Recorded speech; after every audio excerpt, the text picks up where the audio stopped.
اے اللہ، میں تجھ سے نافع دینے والا علم، پاکیزہ رزق اور قبول ہونے والے عمل کا سوال کرتا ہوں۔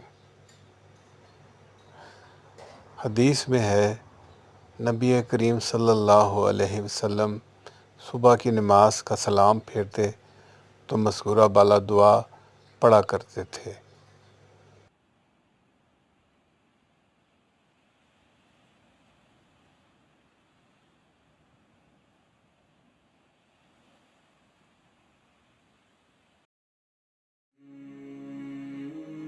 اگر آپ اس پہ غور کریں تو آداب معاشرت کا خلاصہ ہے یہ حدیث۔ آقا کریم نے ارشاد فرمایا، اتنی دیر تک کوئی شخص کامل مومن نہیں ہو سکتا جب تک وہ اپنے مومن بھائی کے لیے وہ پسند نہ کرے جو اپنے لیے پسند کرتا ہے۔ ایک اچھا معاشرہ تشکیل دینے کے لیے آپ کو کوئی رہنما اصول چاہیے گا تو اس سے بہتر آپ کو کوئی اصول نہیں ملے گا۔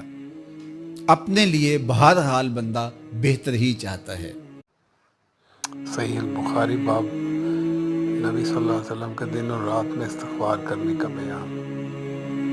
حدیث نمبر 6307 حضرت ابو ہریرہ رضی اللہ تعالیٰ عنہ سے روایت کرتے ہیں، انہوں نے بیان کیا کہ میں نے رسول اللہ صلی اللہ علیہ وسلم کو فرماتے ہوئے سنا کہ اللہ کی قسم میں اللہ تعالیٰ سے دن میں 70 بار سے بھی زائد استغفار کرتا